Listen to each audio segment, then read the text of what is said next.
Halo, perkenalkan nama saya Esther Jessica Borismamata. Saya dari Prodi Akuntansi Perpajakan Politeknik Wilmar Bisnis Indonesia semester 2. Nah, di sini saya akan menyampaikan apa yang saya dapat selama semester 2 di Politeknik Wilmar Bisnis Indonesia mata kuliah PPH Perput mengenai pasal 21, pasal 22, pasal 23, dan pasal 25.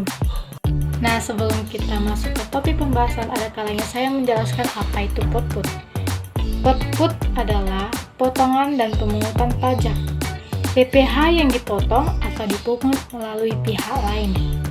Pengertian dari potongan itu sendiri merupakan kegiatan memotong sebesar pajak yang terhutang dari keseluruhan pembayaran yang dilakukan. Pengertian dari pemungutan itu sendiri, kegiatan memungut sejumlah pajak terhutang terhadap suatu transaksi.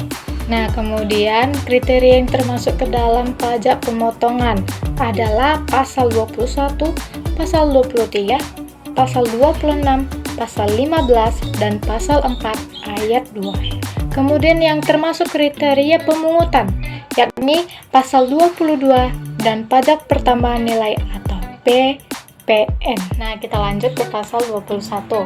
Pasal 21 atau PPh 21 merupakan pajak yang dikenakan atas penghasilan oleh wajib pajak atau orang pribadi dalam negeri atas pekerjaan, jasa, ataupun kegiatan yang dilakukannya. Kemudian kita lanjut kategori jenis penghasilan yang dikenakan oleh PPh 21, yakni 1. Penghasilan para pegawai tetap. Kemudian penghasilan para pegawai tidak tetap, penghasilan bagi bukan pegawai, penghasilan yang dikenakan PPh pasal 21 final, dan lainnya. Kemudian Undang-Undang pasal 21.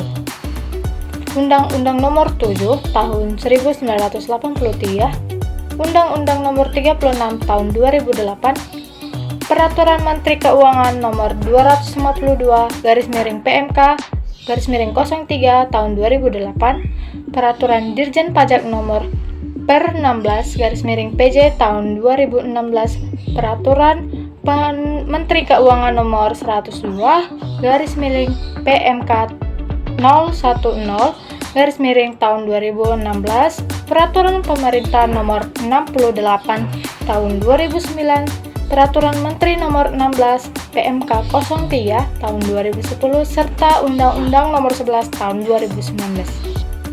Kemudian tarif pasal 21 yang pertama, PKP atau penghasilan kena pajak, kemudian PTKP, penghasilan tidak kena pajak. Nah, bagi pihak yang belum memiliki NPWP, PPh pasal 21 yang harus dibayar sama dengan 120% kali PPh 21 terhutang. Kemudian kita masuk ke PPh pasal 22.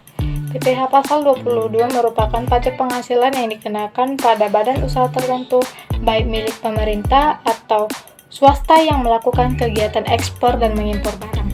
Nah, berdasarkan Undang-Undang nomor 36 tahun 2008 tentang pajak penghasilan, bahwa PPh pasal 22 bentuk pemotongan atau pemungutan pajak yang dilakukan oleh satu pihak terhadap wajib pajak dengan kegiatan perdagangan barang. Kemudian ada objek pajak PPh pasal 22, yang pertama impor dan mengekspor barang, kemudian ada pembayaran atas pembelian barang mewah, kemudian ada pembayaran atas pembelian barang untuk BUMN, pembayaran atas produksi barang kepada distributor, pembelian bahan-bahan dari pedagang pengumpul, penjualan barang dan migas, kemudian penjualan barang-barang mewah. Kemudian berdasarkan tarif pemotongan PPh pasal 22, 7,5% atas impor barang, kemudian 1,5% atas barang tidak termasuk PPN dan final.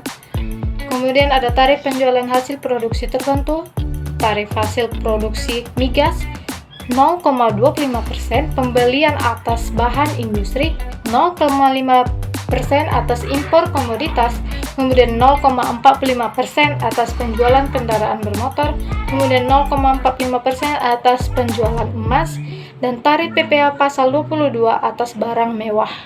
Nah, dalam pajak tersebut ada yang namanya disebut dengan DPP. DPP sendiri merupakan harga jual nilai ekspor ataupun impor barang, penggantian atau nilai yang dipakai sebagai dasar perhitungan bersama pajak yang terhutang.